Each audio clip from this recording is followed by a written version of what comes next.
Hello అండి, అందరికీ నమస్తే. Good morning. నేను మీ శ్రీనివాస్ని. న్యూస్ అనాలిసిస్ వీడియోకి స్వాగతం. చివరి వరకు చూడండి అండ్ లైక్ చేయండి, షేర్ చేయండి. ఈరోజు చాలా అంశాలు ఉన్నాయి. నిన్న మంత్రివర్గ సమావేశం ఉంది. అలాగే అచ్చెన్నాయుడు గారు చేసిన వ్యాఖ్యల మీద రకరకాల కొనసాగింపు కౌంటర్లు ఉన్నాయి. అలాగే కడప జిల్లాలో ఒక ప్రేమోన్మాది ఘాతకం అండ్ షర్మిల గారు జగన్మోహన్ రెడ్డి గారిని ఉద్దేశించి మరింత ఘాటుగా వ్యాఖ్యానించి పులివెందుల నియోజకవర్గం పేరు మార్చేయండి గొడ్డలి అని చెప్పి ఒక వ్యాఖ్యలు చేశారు. అలాగే జస్టిస్ వర్మ రాజీనామా, అలాగే ఇరాన్ అమెరికా మధ్య చర్చలు, ఇలా అనేక అంశాలు మనం ఈరోజు డిస్కస్ చేయాల్సి ఉంది. సో ప్రతిదీ కూడా సింపుల్గా ఎక్స్ప్లెయిన్ చేస్తాను. చివరి వరకు చూడండి అండ్ లైక్ చేయండి, షేర్ చేయండి.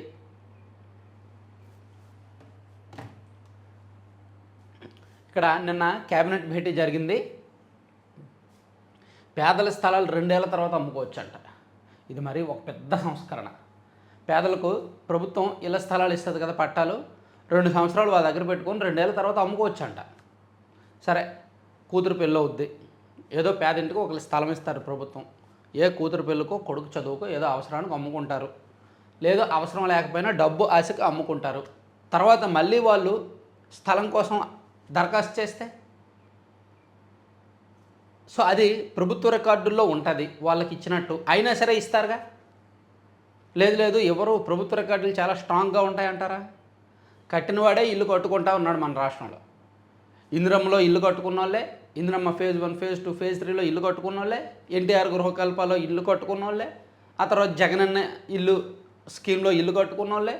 మళ్ళీ ఇప్పుడు అంటే ఇల్లు లబ్ధిదారులు ఎలా ఉంటారో ఇళ్ళ పట్టాల లబ్ధిదారులు. అందుకే ప్రభుత్వం ఎన్ని ప్రభుత్వాలు ఎన్నిసార్లు ఇంటి స్థలాలు ఇచ్చినా, ఎన్నిసార్లు ఇల్లు కట్టినా రాష్ట్రంలో ఇంటి లేని పేదలు పెరుగుతూనే ఉన్నారు. ఆ 25 లక్షలు 20 లక్షలే ఉంటారు, అలా తగ్గుతూ రావట్లా. దానికి ఇప్పుడు ఇంకా ప్రభుత్వం మరింత అవకాశం ఇచ్చిందనమాట. రాష్ట్రంలో 6 జోన్లు మల్టీ జోన్లు అంట, 2 మల్టీ జోన్లు అంట, 26 జిల్లాల ప్రాతిపదికగా ఉద్యోగ నియామకాలు బదిలీలు అంట. సో ప్రైవేటు విశ్వవిద్యాలయాల చట్టానికి సవరణలు, మంత్రివర్గ నిర్ణయాలు వెల్లడించిన మంత్రి పార్థసారథి. ప్రభుత్వం పేదలకు ఇచ్చిన ఇళ్ల స్థలాల్ని 2 ఏళ్ల తర్వాత అమ్ముకోవచ్చు. అంటే 2024లో తీసుకున్న స్థలమైనా ఇప్పుడు అమ్ముకునే అవకాశం లభిస్తుంది. దీనివల్ల లక్షల మంది పేదలకు ప్రయోజనం కలగనుంది.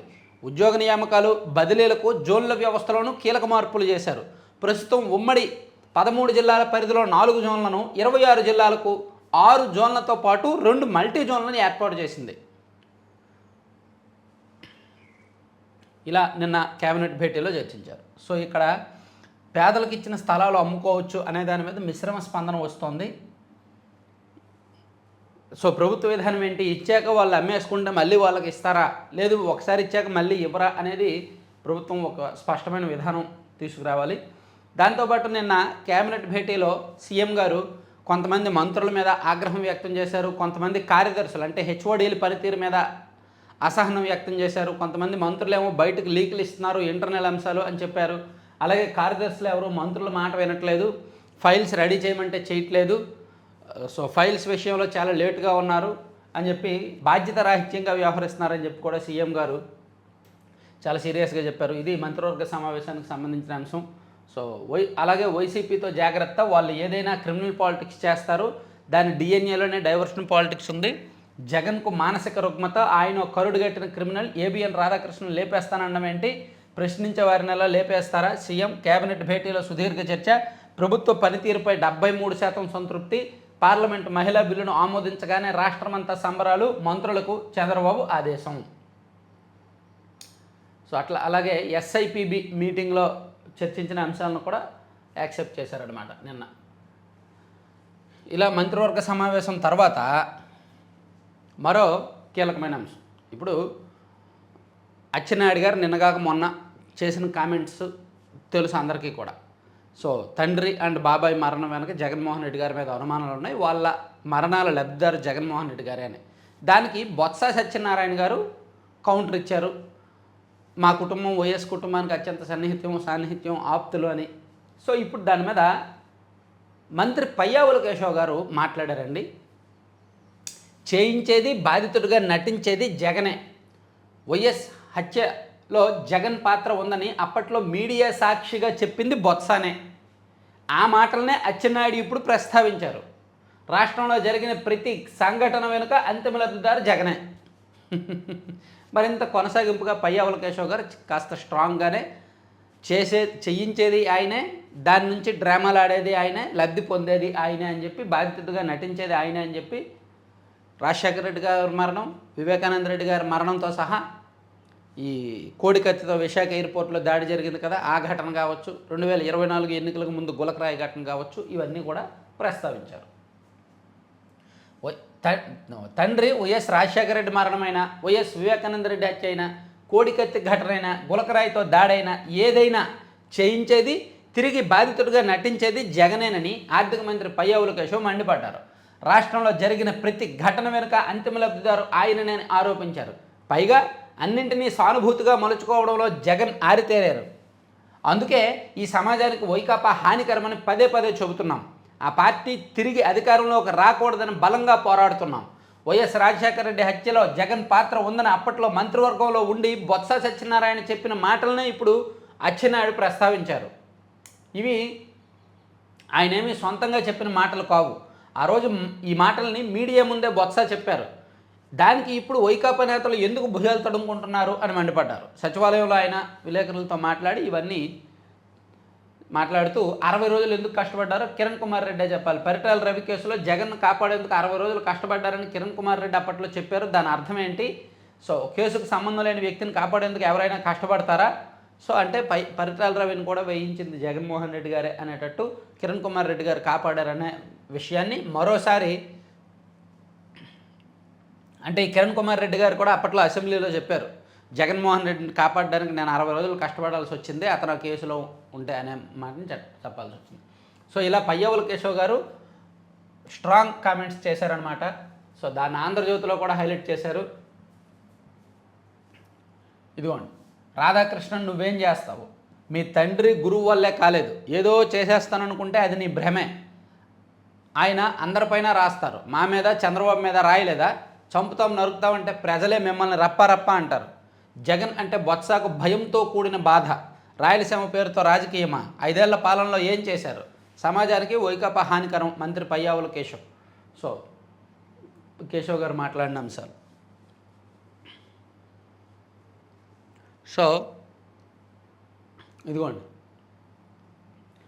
షర్మిల గారు జగన్మోహన్ రెడ్డి గారు మావిగన్ పేరు కౌంటర్గా, నరకడం, చంపడమే, నాశనం చేయడమే వైసీపీ పని, నిర్మించాలనే ఆలోచనలే లేవు. మావిగన్ అద్భుతమైన ఐడియా అయితే నాడు అమలు చేయలేదేం, ఆ 5 ఏళ్ళు గాడిదలు కాశారా? జగన్ను పేరుతో మావిగన్ సరే, పులివెందులకు అవినాష్ పేరుతో అవి గొడ్డలి అని పెట్టాల్సిందే. మావిగన్లో జగన్ ఉన్నాడు కదా, సో పులివెందులకు అవి గొడ్డలి అని పెట్టండి అని చెప్పి షర్మిల గారు కౌంటర్ వేశారు. నిండు సభలో మా తల్లిని బాధ పెట్టిన బొత్స ఎంత ఏడ్చినా తక్కువే. అమరావతికే కాంగ్రెస్ పార్టీ పూర్తి మద్దతు, షర్మిల స్పష్టీకరణ. సో షర్మిల గారు నిన్న ఘాటు కామెంట్స్ చేశారు. జగన్మోహన్ రెడ్డి గారిని ఉద్దేశించి, అవినాష్ రెడ్డి గారిని ఉద్దేశించి మావిగన్ అన్నారు కదా, సో మీరు మావిగన్ అంటే పులివెందుల పేరు కూడా అవి గొడవలని మార్చేయండి, మీకు నచ్చినట్టు మీరు మార్చుకోండి, ప్రజామోదంతో మీకు సంబంధం లేదు కదా అని ఆమె చాలా సీరియస్ కామెంట్స్ చేశారు.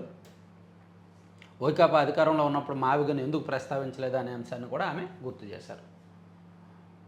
ఇక జస్టిస్ యశ్వంత్ వర్మ గుర్తున్నారు కదా, ఢిల్లీలో గతేడాది ఆయన నివాసంలో నోట్ల కట్టలు బయటపడ్డాయి కదా, సో దీని మీద విచారణ జరిగింది, సో నివేదిక వచ్చింది, అతన్ని రాజీనామా చేయమన్నారు, చివరికి ఇప్పుడు రాజీనామా చేశారనమాట. సో అధికార నివాసంలో భారీ నగదు వ్యవహారంలో అపఖ్యాతి పాలైన న్యాయమూర్తి గతేడాది అధికారిక నివాసంలో కాలిన కరెన్సీ నోట్లు బహిర్గతమైనప్పటి నుంచి సమస్యల్లో కూరుకుపోయిన హైకోర్టు న్యాయమూర్తి జస్టిస్ యశ్వంత్ వర్మ ఎట్టకేలకు తన పదవికి రాజీనామా చేశారు. తీవ్ర మానసిక వ్యధతో పదవి నుంచి వైదొలుగుతున్నట్టు రాష్ట్రపతి ద్రౌపది ముర్ముకు ఈ నెల 9న పంపిన లేఖలో ఆయన పేర్కొన్నారు. న్యాయమూర్తిగా సేవలు అందించడం గౌరవంగా భావిస్తున్నట్టు తెలిపారు. సో జస్టిస్ యశ్వంత్ వర్మ రాజీనామా చేశారు. నిజానికి ఆయన్ను పార్లమెంట్లో అభిశంసన చేయాలనుకున్నారు. పార్లమెంట్లో అభిశంసన తీర్మానం పెట్టి ఆ తీర్మానాన్ని రాష్ట్రపతి గారికి పంపించి ఆయన్ను ఆ పదవి నుంచి తొలగించాలని ప్రభుత్వం భావించింది. ఆయన రాజీనామా చేయట్లేదు కాబట్టి ఎలాగా అభిశంసన చేస్తే బలవంతంగా తొలగించినట్టు అవుద్ది, ఉన్న పేరు కూడా పోద్దని చెప్పి ఆయనే స్వచ్ఛందంగా నేను రాజీనామా చేస్తున్నాను అని రాష్ట్రపతి గారికి లేఖ రాశారు. ఆ రాజీనామాను రాష్ట్రపతి గారు ఆమోదించారన్నమాట.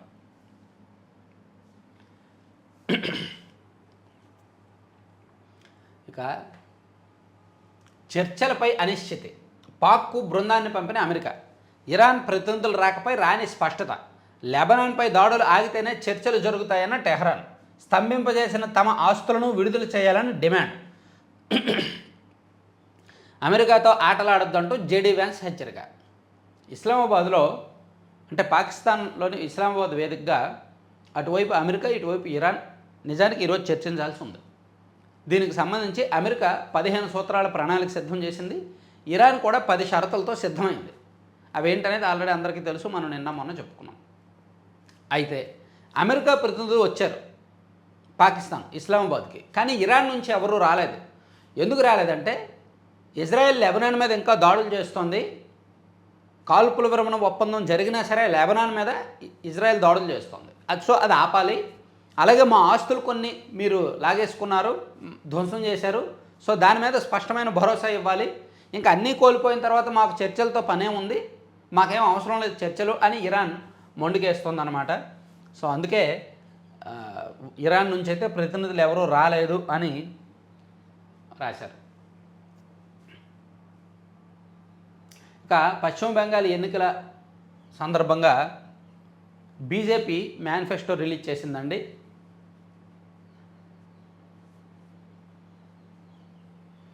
బెంగాల్లో 6 నెలల్లో ఉమ్మడి పౌరస్మృతి అమలు చేస్తామని అధికారంలోకి వచ్చిన 6 నెలల్లో. అలాగే మహిళలకు, నిరుద్యోగ యువతకు నెలకు 3,000. వామ్మో, నెలకు 3,000.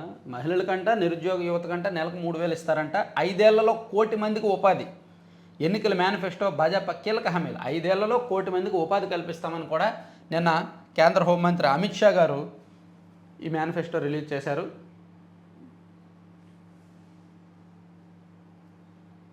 యాక్చువల్లీ ఈ కామెంట్స్లో తమ్మినేని సీతారాం గారు నిన్న అచ్చెన్నాయుడు గారి మీద కొన్ని కామెంట్స్ చేశారు. ఇప్పుడు దీనికి కొనసాగింపుగానే నేను చెప్పడం మర్చిపోయాను. ఏది జగన్మోహన్ రెడ్డి గారిని ఉద్దేశించి అచ్చెన్నాయుడు గారు కామెంట్ చేశారు కదా. సో నిన్న తమ్మినేని సీతారాం గారు అచ్చెన్నాయుడు గారికి ఏమన్నారంటే, మీ అన్నయ్య ఎర్రన్నాయుడు కేసులో మీ ప్రమేయం ఉంది, మీ మీద అనుమానాలు ఉన్నాయి, గతంలో సింగుపురం దగ్గర మీరు చేయించడానికి ప్రయత్నించిన మాట వాస్తవం కాదా, ఆయన మరణం తర్వాత మీరు లబ్ధి పొందారు అని ఒక కామెంట్ తమ్మినేని సీతారాం గారు మాజీ స్పీకర్ ఆయనకు చేశారు. సో అది సాక్షిలో రాశారేమో, చూద్దాంలే. ఇక కడప జిల్లాలో ఒక ఘాతుకం జరిగిందండి. ఒక బాలికను 17 ఏళ్ల రామకీర్తన అనే బాలికను ఇంటర్మీడియట్ పూర్తి చేసింది ఆ అమ్మాయి. ఆ అమ్మాయిని ప్రేమ పేరుతో వేధించి ప్రేమించమని వెంటపడి ఈ దుర్మార్గుడు వెంకటేష్ అనేవాడు అత్యంత దారుణంగా పాశవికంగా గొంతు కోసి పరారయ్యాడు. సో ప్రేమోన్మాద ఘాతుకం. ఈ సంఘటనలో ఇప్పటికీ జరుగుతుండడం, ప్రేమించమని వెంటపడి ప్రేమించకపోతే ఇలా గొంతు కోసేయడం అనేది అసలు అంటే మాటల్లో చెప్పలేని విషయం. ఇంకా ఆడపిల్లల్ని 15 ఏళ్ళు దాటిన తర్వాత రోడ్ల మీదకి పంపించడానికి భయం వేస్తుంది. ఇంకా ఇటువంటి వాళ్ళు ఇంకా ఈ ఘటనలు చేస్తూ ఉంటాయి. సో దీని మీద ప్రభుత్వం ఏమన్నారు అనిత గారు, కఠినంగా శిక్షిస్తామన్నారు. కఠినంగా శిక్షించడం కాదు, సజ్జనార్ గారి ట్రీట్మెంట్, దిశ తరహా ట్రీట్మెంట్ కరెక్టు ఉన్నాయి. ఆల్రెడీ ఆ ట్రీట్మెంట్లే చేస్తున్నారుగా, చట్టానికి దొరకకుండా జాగ్రత్తగా చేస్తున్నారుగా. చెరువులో పడిపోయాడనో, పారిపోయాడనో, దూకేశాడనో ఏదో ఒకటి చేస్తున్నారు కదా. అలాగే వెంకటేష్కి కూడా అదే తరహా ట్రీట్మెంట్ బెటర్. లేదా ఏలూరులో ఒకసారి 2013-14 ఆ టైంలో ఒకరిని ఏం చేశారంటే పోలీసులు ఆ బాధితుల కుటుంబాలకు అప్పచెప్పేశారు. వాళ్ళు అతన్ని రాళ్ళతో కొట్టారు. ఆ బాధ భరించలేక వాడు ఒక బ్రిడ్జి మీద నుంచి కిందకు దూకేశాడు. సో వీడికి కూడా అటువంటి ట్రీట్మెంట్ కరెక్ట్, బాధితులకే అప్పచెప్పేయాలి. లేదా ఆ కూడల్లో స్తంభానికి కట్టేసి అప్పచెప్పేయాలి ఒక నైట్ అంతా, ఒక రోజంతా ఎండలో, మండుటెండలో ఒక స్తంభానికి కట్టేసి ఆ బాధితులు కుటుంబానికి, ఆ బాలిక కుటుంబ సభ్యులకు అండ్ ఆ మిగిలిన ఆడపిల్లల తల్లిదండ్రులకు అప్పచెప్పేస్తే వాళ్ళే శిక్షిస్తారు. ఈ చట్టాలు ఇవన్నీ కూడా పనిచేయవు. ఎందుకంటే వాడిని అరెస్ట్ చేస్తారు, వాడికి మేపుతారు, వాడికి తిండి పెడతారు, వాడు తప్పు చేశాడా లేదనేది పోలీసులు దర్యాప్తు చేస్తారు, ఆధారాలన్నీ తీసుకుంటారు. ఒకవేళ పొరపాటున ఏ ఆధారం దొరకపోయినా లీగల్గా కోర్టులు మళ్ళీ ప్రశ్నిస్తాయి. సో ఏళ్ల తరబడి సుదీర్ఘ విచారణ, ఇదంతా ఎందుకు? సో ఇది బెటర్ అనమాట.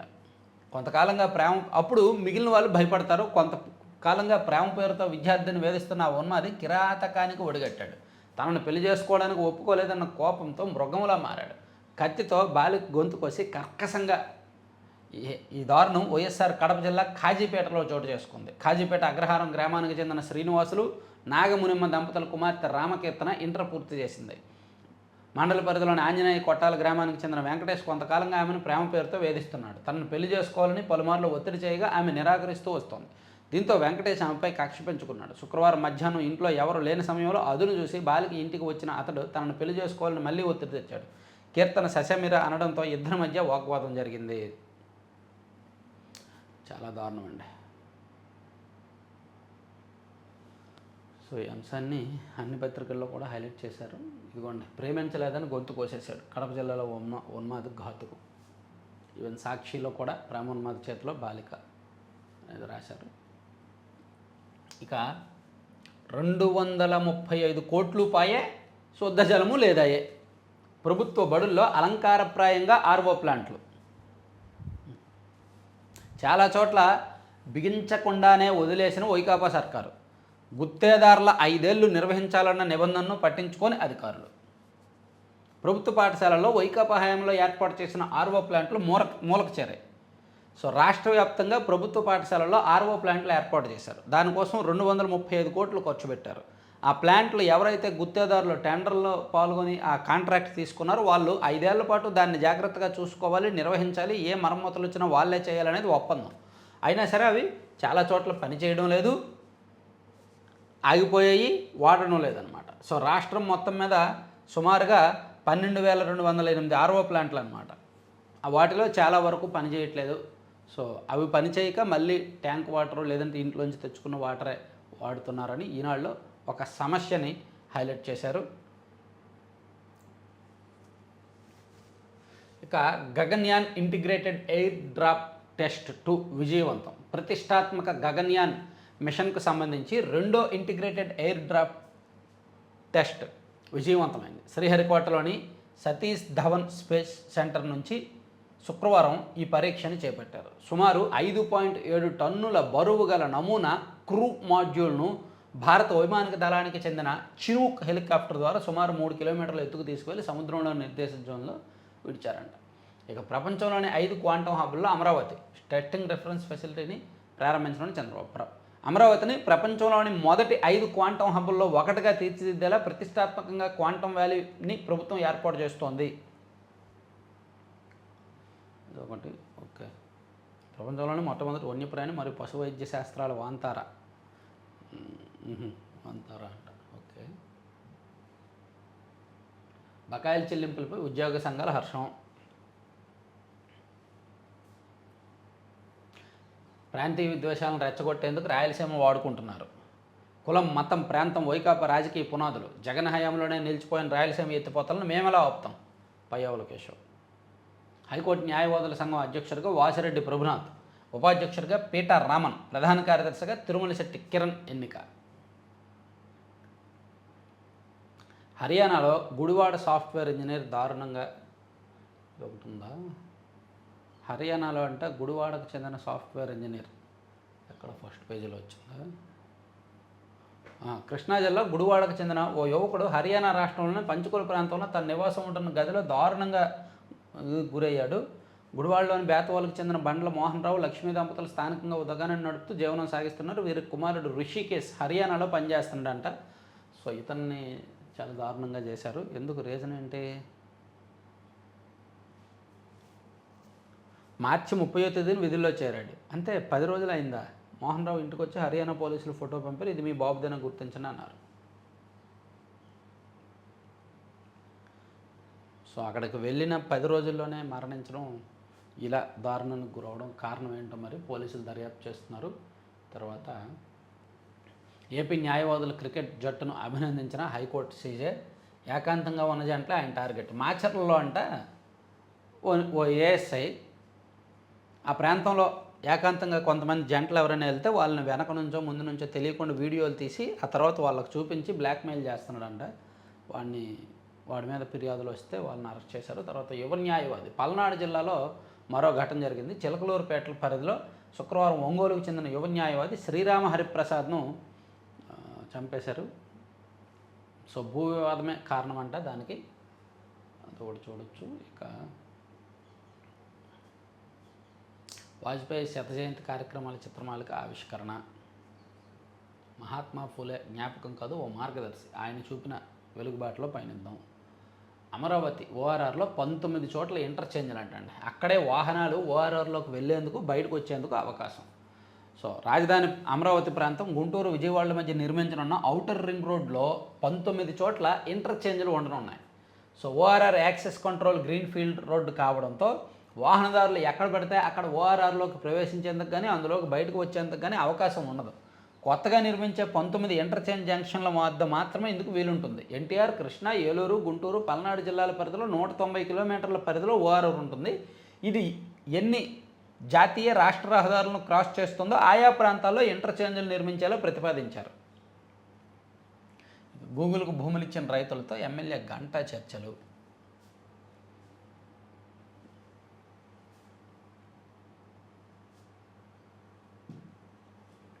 మద్యం విధాన మార్పుల్లో వాసుదేవరెడ్డిది కీలక పాత్ర. లంచాలు ఇచ్చిన కంపెనీలకే ఆర్డర్లు ఇచ్చారు. వాసుదేవరెడ్డి బెయిల్ పిటిషన్పై ముగిసిన వాదనలు. ఇంకా బయటకు వచ్చేస్తాడు ఆయన కూడా. మద్యం కేసులో అత్యంత కీలక నిందితుడు రాజకేశ్వర రెడ్డి కూడా బయటకు వచ్చేసారు కాబట్టి వాసుదేవరెడ్డి కూడా బయటకు వచ్చేసే అవకాశం ఉంది. ఎందుకంటే అతనే ఒక రకంగా అప్రూవర్గా మారాడు ఇంటర్నల్గా, అతను కూడా బయటకు తీసుకొచ్చేస్తారు. ఇక పాదయాత్రతో జీవితం విజయపదం మంత్రి నారా లోకేష్. సౌర పవన విద్యుత్ ప్రాజెక్టుల పచ్చజెండా. పారిశ్రామిక పార్కులకు కూడా పలు సంస్థలకు భూముల కేటాయింపు మంత్రివర్గ సమావేశంలో నిర్ణయాలు. విద్యా సంస్థలు, సెంట్రల్ ఎడ్యుకేషన్, 5 నక్షత్రాల హోటళ్ళు, రిసార్టులు, ఇట్లా అనేక సంస్థలకు కూడా భూములు ఇచ్చారు. సరే, ఇవి పక్కన పెట్టి సాక్షికి వెళ్తే, సాక్షిలో ఈ బాలిక దీంతో పాటు బాబు సర్కారుకు బలుసు ఇంధనమని బిఎస్ఆర్ గ్రూప్ ఒకటి ఉంది కదా. సో రాజధాని అమరావతిలో వాళ్ళకి 7,900 కోట్లకు పైగా పనులు ఇచ్చారు. అలా పనులు ఇవ్వడానికి కారణం ఏంటంటే వాళ్ళు టీడీపీకి ఫైనాన్షియల్గా చాలా బ్యాక్ ఎండ్లో ఉన్నారు. సో 19 ప్యాకేజీలు అందుకే వాళ్ళకి కాంట్రాక్ట్లు ఇచ్చారు. వాళ్ళ దగ్గర నుంచి లంచాల రూపంలో డబ్బులు తీసుకుంటున్నారు భారీగా అనేది వీళ్ళు హైలైట్ చేశారు. ఇందులో కొంత వాస్తవం ఉండొచ్చు. ఎందుకంటే కాంట్రాక్ట్లు ఇచ్చిన తర్వాత వాళ్ళ దగ్గర నుంచి కక్కుర్తి ఉంటుంది కదా, ఎవరు మాత్రం చేయరు. ఇప్పుడు మేఘా వాళ్ళు అన్ని పార్టీలకు ఎందుకు డబ్బులు ఇస్తున్నారు? ఎన్నికల ఎలక్టోరల్ బాండ్స్ ఎందుకు ఇచ్చారు? బీజేపీకి ఇచ్చారు, వైసీపీకి ఇచ్చారు, కాంగ్రెస్కి ఇచ్చారు, బీఆర్ఎస్కి ఇచ్చారు, టీడీపీకి ఇచ్చారు, అందరికి ఇచ్చారుగా. అలాగే షిరిడి సాయి వాళ్ళు ఇచ్చారుగా, బీజేపీకి ఇచ్చారు, వైసీపీకి ఇచ్చారు, టీడీపీకి కూడా 40 కోట్లు ఇచ్చారుగా షిరిడి సాయి వాళ్ళు. వైసీపీ ఉన్నప్పుడు షిరిడి సాయిని పెంచి పోషించారు. సో కూటమి ప్రభుత్వం కూడా షిరిడి సాయిని పెంచి పోషిస్తూనే ఇలా కొన్ని కాంట్రాక్ట్ సంస్థలను కూడా టీడీపీ వాళ్ళు పెంచి పోషిస్తున్నారు వాళ్ళ దగ్గర నుంచి చిలకొట్టుడు రూపంలో. ఇప్పుడు పెద్ద పెద్ద కాంట్రాక్ట్ సంస్థలు 1000 కోట్ల కాంట్రాక్టులు తీసుకున్న తర్వాత వాళ్ళు ఆర్థికంగా ఎదుగుతూ ఈ పార్టీలను కూడా మోపుతారనమాట. అది కామనే. సో అందులో ఒక పాయింట్ బిఎస్ఆర్ గురించి, ఇదే పాయింట్ షిరిడి సాయి గురించి రాయొచ్చుగా సాక్షిలో. ఇప్పుడు షిరిడి సాయి వైసీపీ హయాంలో జరిగింది.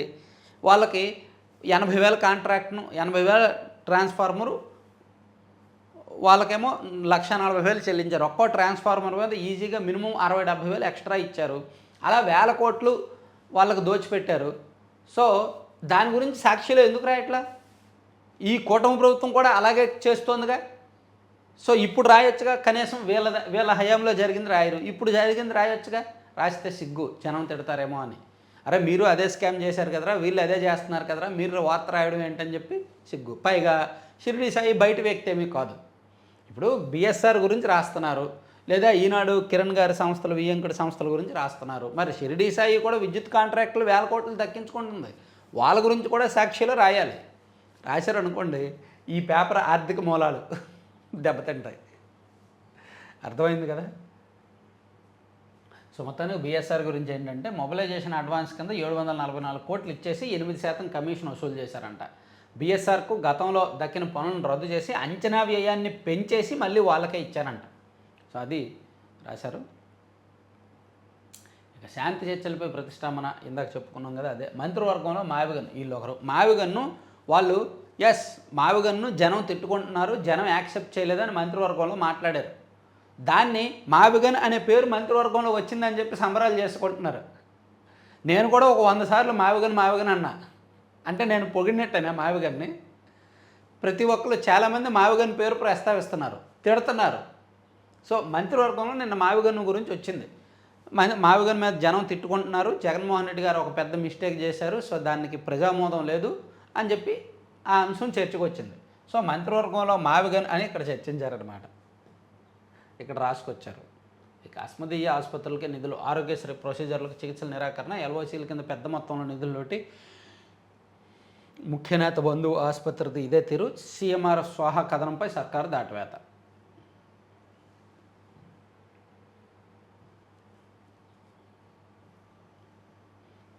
వారాలు వాకట్లో ఎదురుచూపులు, రాష్ట్రంలో వాణిజ్య వంట గ్యాస్ సంక్షోభం తీవ్రతరం. బుకింగ్ చేసుకొని 10-20 రోజులైనా గృహ వినియోగదారులకు అందని గ్యాస్ నిజమే, మినిమం 15 రోజులు అయితే పడుతుంది గ్యాస్ రావడానికి. వాణిజ్య సిలిండర్ల కొరత అల్లాడుతున్న హోటల్ వ్యాపారులు, ఫలితంగా టిఫిన్స్ కర్రీ పాయింట్లలో రేట్లు 10 రూపాయల పెంపు, సామాన్యుడికి నెల బడ్జెట్లో 3000 వరకు అదనపు భారం. సో ఇది వాస్తవమే, అన్ని చోట్ల ఉంది. ఇక సీమకు ఎప్పుడు బాబు ద్రోహమే, మీరు చేసిందేంటో, వైసీపీ హయాంలో ఏం చేశారో, రాయలసీమ లిఫ్ట్, ఇప్పుడు దాన్ని పట్టుకొని రాజకీయం చేస్తున్నారు.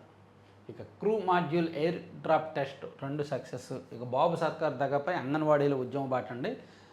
హామీల అమలు కోసం 23 రాష్ట్ర వ్యాప్తంగా ధర్నాలు, వేతనాల పెంపు సహా డిమాండ్లన్నీ పరిష్కరించకపోతే నిరవధిక సమ్మె, చంద్రబాబు నమ్మించి మోసం చేశారు అని అంగన్వాడీలు 23వ తేదీ నుంచి రాష్ట్ర వ్యాప్తంగా ధర్నాలు చేయడానికి రెడీ అవుతున్నారు. ఇక మోదీ పొలిటికల్ గేమ్, పార్లమెంటు ప్రత్యేక సమావేశాల వెనుక ఎన్నికల్లో లబ్ధి పొందాలనే మోదీ కుట్ర దాగి ఉందని. తమిళనాడు ఎన్నికల పోలింగ్ ఉంది, పశ్చిమ బెంగాల్ ఎన్నికల పోలింగ్ ఉంది, కాబట్టి ఈలోగానే దానికి 10 రోజుల ముందే మహిళా బిల్లుని తీసుకొచ్చేస్తే అక్కడ మహిళా ఓట్లలో కొంత సానుకూలత రావచ్చు అనేది బీజేపీ ఆలోచన. కరెక్టే, ఎన్నికల పొలిటికల్ గేమే అది. ఇక నిఘా డ్రోన్ కనిపించట్లేదు, నిజానికి ఎన్నికలు అయిపోయాక చేసుకోవచ్చుగా, మహిళా బిల్లు ఇప్పుడు అర్జెంట్ ఏమీ కాదుగా. ఎన్నికలు అయిపోయిన తర్వాత వచ్చే నెలలో మే 1st వీక్లో ప్రత్యేక సమావేశాలు పెట్టుకోవచ్చుగా, పెట్టరు. ఎందుకంటే ఎన్నికలు ఉన్నాయి కదా, కొంచెం దానికి ముందు ఒక పొలిటికల్ దీనికోసం. ఇక భారత్ వృద్ధి అంచనాలు అప్, 2026-27లో జీడిపి వృద్ధి 6.9% పెరిగింది. ఇక సర్తో మరో 84 లక్షల వాటర్లు. ఉత్తరప్రదేశ్లో వాటర్ జాబితా ప్రత్యేక ఇంటెన్సివ్ రివిజన్ ప్రక్రియ పూర్తయ్యేసరికి అదనంగా 84 లక్షల పేర్లు కొత్తగా చేరాయంట ఉత్తరప్రదేశ్లో. అన్ని చోట్ల తగ్గుతుంటే యూపీలో పెరిగి. సరే, ఇవి సాక్షి పక్కన పెట్టేసి ఆంధ్రజ్యోతికి వెళ్తే, సో ఆంధ్రజ్యోతిలో ఆల్మోస్ట్ ఇవన్నీ చెప్పుకున్నాం మనం. ఇది చెప్పాం, ఇదైపోయింది. నివురు గప్పిన నిప్పు అని యుద్ధానికి సంబంధించి రాశారు. మిగిలిన యాడ్లు. నివురు గప్పిన నిప్పు, బెంగాల్లో మహిళలకు ఉచిత బస్సు, నెలకు 3000 జీడిపి మేనిఫెస్టో. అరే నాయన, ఉచిత బస్సు అన్ని చోట్ల ఫెయిల్ అవుతున్నా సరే ఇంకా కొత్త రాష్ట్రాల్లో అమలు చేస్తున్నారు. ఇక నివురు గప్పిన నిప్పు అని కాల్పుల విరమణ ఉన్న పశ్చిమాసియాలో తగ్గని ఉద్రిక్తత. దానికి కారణం ఏంటంటే ఇజ్రాయెల్ లెబనాన్ మీద విపరీతంగా దాడులు చేస్తోంది. ఇరాన్, అమెరికా, ఇజ్రాయెల్, గల్ఫ్ దేశాలపై దాడులు ఆగినా ఉద్రిక్తత మాత్రం కొనసాగుతోంది. లెబనాన్పై దాడులు నిలిపివేతపై చిక్కుముడి మరింతగా బిగుసుకుంది. మరికొన్ని గంటల్లో ఇస్లామాబాద్ వేదికగా చర్చలు జరగాల్సి ఉండగా ఎప్పుడు ఏం జరుగుతోందన్న ఆందోళన కొనసాగుతోంది. లెబనాన్పై దాడులను తగ్గించాలని అమెరికా అధ్యక్షుడు ట్రంప్ స్వయంగా సూచించినా ఇజ్రాయెల్ మాత్రం వెనక్కి తగ్గడం లేదు. ఇక నౌకల్లో ఆయుధాలు నింపుతున్నాం, చర్చలు విఫలమైతే అతి భారీ దాడులు అని డొనాల్డ్ ట్రంప్ హెచ్చరికలు కూడా కొనసాగుతున్నాయి. ఒకవైపు చర్చల కోసం సిద్ధమవుతూనే మరోవైపు భారీగా హెచ్చరికలు చేస్తున్నారన్నమాట. వాటర్ల జాబితా స్తంభనపై 13న సుప్రీం విచారణ. జస్టిస్ యశ్వంత్ వర్మ రాజీనామా. కుంభమేళా మోనాలిసా ఓ మైనర్, మర్చిపోయా. కుంభమేళా పూసలమ్మాయి మోనాలిసా ఉంది కదా, ఆ అమ్మాయిని లవ్ మ్యారేజ్ చేసుకున్నాడు కదా ఇతను, ఫర్మాన్ అనే వ్యక్తి. ఇతని మీద కేసు నమోదైంది, ఫోక్సో కేసు నమోదైంది. ఎందుకంటే ఆమె మైనర్, 18 ఏళ్ళు నిండలేదు, ఆమెకు 16 సంవత్సరాలే అని నేషనల్ ఎస్టీ కమిషన్ తీర్పిచ్చింది. సో దాంతో ఆ పెళ్ళి చెల్లదు అండ్ ఇతని మీద కేసు పెట్టారు. 16 ఏళ్ళ 2 నెలల 12 రోజులు అంట ఆమె డేట్ ఆఫ్ బర్త్ ప్రకారం. సో ఎస్టీ కమిషనే చెప్పింది ఇది. ఇక చింపాంజీల మధ్య అంతర్యుద్ధం. ఉగాండాలో 2 గ్రూపులుగా విడిపోయి చంపుకుంటున్న చింపాంజీలు. అరే, మనుషులు 2 గ్రూపులుగా విడిపోయి కొట్టుకుంటున్నట్టే ఉగాండాలో చింపాంజీలు కూడా 2 వర్గాలుగా విడిపోయి చంపుకుంటున్నాయి. రోజులు వారాలు కాదు, ఈ వైరం 11 ఏళ్ళుగా కొనసాగుతోంది. హాలీవుడ్లోని kingdom of the planet of apes అనే సినిమాను తలపిస్తున్న ఈ చింపాంజీల అంతర్యుద్ధం శాస్త్రవేత్తలకు, జంతువులకు, అధ్యయనవేత్తలకు మిస్టరీగా మారింది. 2 వర్గాలుగా విడిపోయి వర్గపోరు ఎక్కువైపోయి చంపుకుంటున్నారంట. సరే, ఇది పక్కన పెట్టేసి ఆంధ్రజ్యోతిలో ఏమైనా ఉన్నాయా? బెదిరింపు రాజకీయాలతో జాగ్రత్త, కుట్రలను తిప్పుకోవటండి, ఉన్నది లేనట్టు లేనిది ఉన్నట్టు ప్రచారం చేసే వారి పట్ల అప్రమత్తంగా ఉండండి అని చెప్పి మంత్రివర్గంలో సీఎం గారు హెచ్చరించారు. అదొకటి. ఇక కేంద్రం నుంచి మరో బిల్లు, భూ కబ్జా నియంత్రణ చట్టంపై రాష్ట్రం సంప్రదింపులు, 2 ఏళ్లలో భూ వివాదాలు తగ్గుముఖం, 22A జాబితాలో తొలగింపులపై సర్వత్రా విధాన ప్రకటన. ఇక స్థానిక సంస్థలకి సిద్ధమవ్వాలని చెప్పి నాయకులకు, మంత్రులకు అందరికీ కూడా లోకేష్ గారు నిన్న కీలక సూచన చేశారు. మంత్రులతో బ్రేక్ఫాస్ట్ మీటింగ్ చేసినప్పుడు లోకేష్ గారు కొన్ని అంశాలు మాట్లాడారు. ఇక జస్టిస్ యశ్వంత్ వర్మ రాజీనామా, రాజ్యసభ సభ్యుడిగా నితీష్ కుమార్ నిన్న ప్రమాణ స్వీకారం చేశారు. ఇక సోనార్ బంగ్లాకు సంకల్ప పత్రం, మహిళలు నిరుద్యోగులకు 3,000, 6 నెలల్లో ఉమ్మడి ప్రభుత్వం, 47 రోజుల్లో 7వ వేతన సంఘం, బెంగాలీ సీఎం అవుతారు, చేపలు గుడ్లు నిషేధించం, బెంగాల్లో బీజేపీ మేనిఫెస్టో. ఇక బీసీలకు రక్షణ చట్టం తీసుకురండి. సో నిన్న బీసీ నేతలు కొంతమంది సీఎం చంద్రబాబు నాయుడు గారిని కలిసి ఒక 30 డిమాండ్లతో కూడిన వినతి పత్రం ఇచ్చారు. సందిగ్ధంలో చర్చలు, అమరావతి అంతులేని అప్పుల ఊబి, 4 దశాబ్దాలైనా పూర్తి కాదు, భావితరాలపై లక్షల కోట్ల భారం. ఇదిగో అమరావతి అనేది ఒక self finance project, self sustainable project. దీని మీద వీళ్ళు ఎన్ని అబద్ధాలు చెప్పాలో చెప్పుకొని, మీకు ఒకటే, అమరావతి నిర్మాణానికి సంబంధించి నేను నిన్న ఒక 2 వీడియోలు చేశాను. మీకు అవగాహన కోసం అది చూడండి ఒకసారి. ఇదిగోండి, విజన్ వర్సెస్ మావిగన్, ఈ వీడియో చూడండి.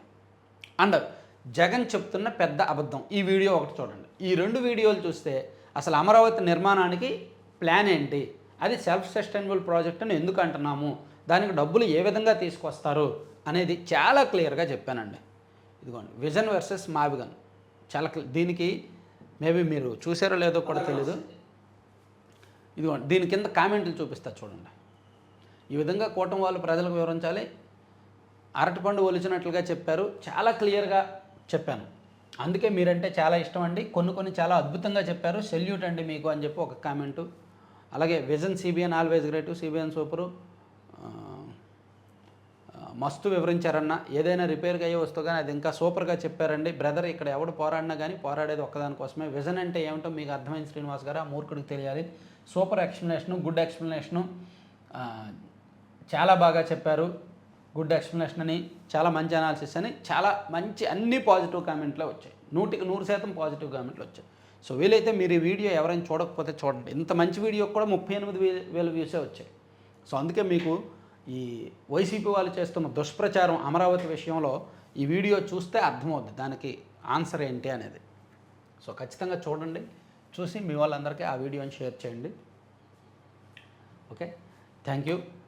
వీడియో అనాలిసిస్ చివరి వరకు చూసిన ప్రతి ఒక్కరికి కూడా దయచేసి లైక్ చేయండి అండ్ షేర్ చేయండి. Thank you very much.